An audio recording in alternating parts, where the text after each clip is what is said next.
کہتے تھے میں بیعت نہیں کروں گا، الیاذ باللہ، یعنی میں بری ذمہ ہوں دوسروں کے فعل سے، کہا نہیں، مجھ جیسا اس جیسے کی بیعت نہیں کر سکتا. ہم ایسی امامت کے قائل ہیں.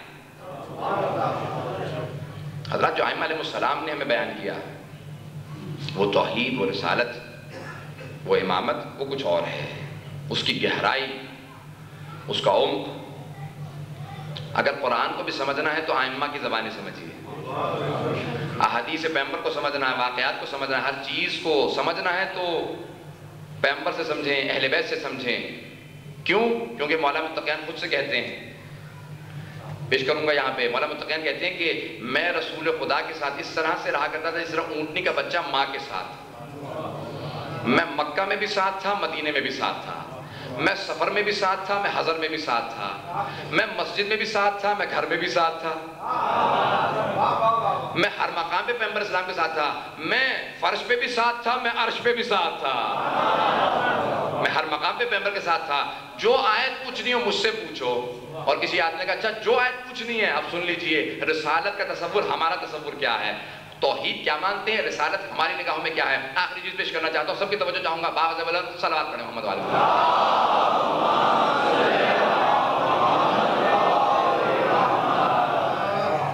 قرآن نے کہا سلہم، اے میرے حبیب ان سب سے سوال کیجئے انہیں نبوت کیسے ملی. تو ایک آدمی نے سوال کیا مولا، اب اس نے مولا تو نہیں کہا تھا، میں کیونکہ ہمیشہ مولا ہی کہا کرتا ہوں، میرے منہ سے مولا ہی نکلتا ہے. اس نے کہا، مولا خطاب کیا، آپ کہتے ہیں کہ ہر آیت آپ سمجھا سکتے ہیں، ذرا یہ آیت سمجھائیے. ان سب سے پوچھو انہیں نبوت کیسے ملی. جس کو نبوت ملی اس سے پیغمبر کو پوچھنا پڑے گا. یہ سب ایک دور میں تو تھے نہیں. خدا نے حکم دیا سلہم، پوچھو، حکم ہے. اب اگر نہیں پوچھا تو نافرمانی کی. اس نے اپنے دور میں بہت بڑا سوال کیا. نہیں پوچھا تو گناہ کیا، اور اگر پوچھا تو کیسے پوچھا. سارے انبیاء ایک وقت میں موجود نہیں تھے. مولا نے کہا بس اتنا سا سوال دینا. وہ سمجھ رہا تھا بہت بڑا سوال کیا. مولا نے کہا بس یہ تھا تیرا سوال. کہا کہا یہ زمین کی نہیں معراج کی آیت ہے.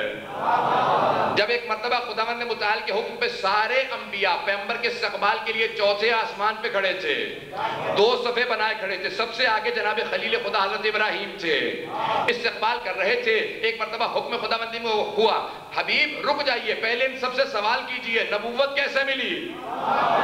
کا سوال کیا، جب جواب ملے پھر جانا. کہ یہ تو قرآن کی آیت ہے جہاں سوال آیا. اب سن لے، جب پیغمبر نے سوال کیا انہوں نے جواب کیا دیا.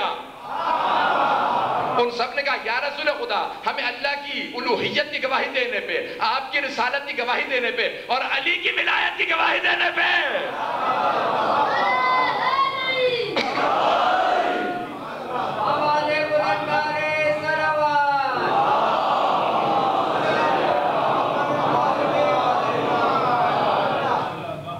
کہا یہ شرائط ہے.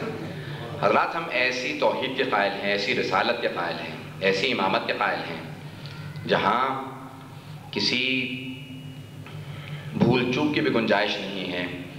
حضرات ہم ان اہل بیت علیہ السلام کے ماننے والے ہیں، اس سید الشہداء کے ماننے والے ہیں کہ جنہوں نے حتیٰ وداع کے وقت بھی مدینے میں جس انداز سے صحابہ کو وداع کیا، اہل بیت کو، مدینے کے رہنے والے تابعین کو، تمام ہستیوں کو وداع کیا. کائنات منتظر تھی حسین ابن علی نانا کی مزار سے کس طرح سے وداع کرتے ہیں. ملائکہ دیکھنا چاہتے تھے حسین ابن علی ماں کی قبر سے کیسے بچھڑے گا. اب یہاں پہ جملہ کہتا چلوں، جملہ سخت ہے، سادات غیر سادات معاف کیجئے گا. یہاں تک کہ جب مولا متقیان نے وقت رخصتی جناب سیدہ جب بی بی کو وداع کر رہے تھے گھر سے، تو کہا فضہ میرے بچوں سے کہو ماں سے وداع کر لیں. امام حسن مجتبیٰ آئے، جناب زینب کبریٰ آئیں، کہا میرا بیٹا حسین کہاں ہے. رک گئے، سب کے ذہنوں میں ہے، رک گئے.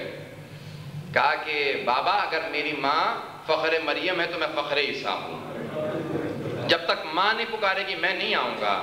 شیخ عباس قمی نے بیت الاحزان میں لکھا، کفن کے بند کھلے تو ہاتھ بلند ہوئے، آواز یہ ہے میرے مظلوم حسین، اے میرے پیاسے حسین، اے میرے غریب حسین. بیٹا مجھ سے ناراض نہ ہونا، کہا اماں میں آپ کے بغیر نہیں رہ سکتا، خدا کی قسم۔ شیخ عباس کو میں نے جملہ لکھا، بڑا سخت جملہ ہے۔ کیا لکھا؟ کہا جب جناب سید الشہداء ماں سے لپٹ کے رو رہے تھے، اس وقت جناب جبرائیل نازل ہوئے، کہا علی حسین کو زہرا سے جدا کرو۔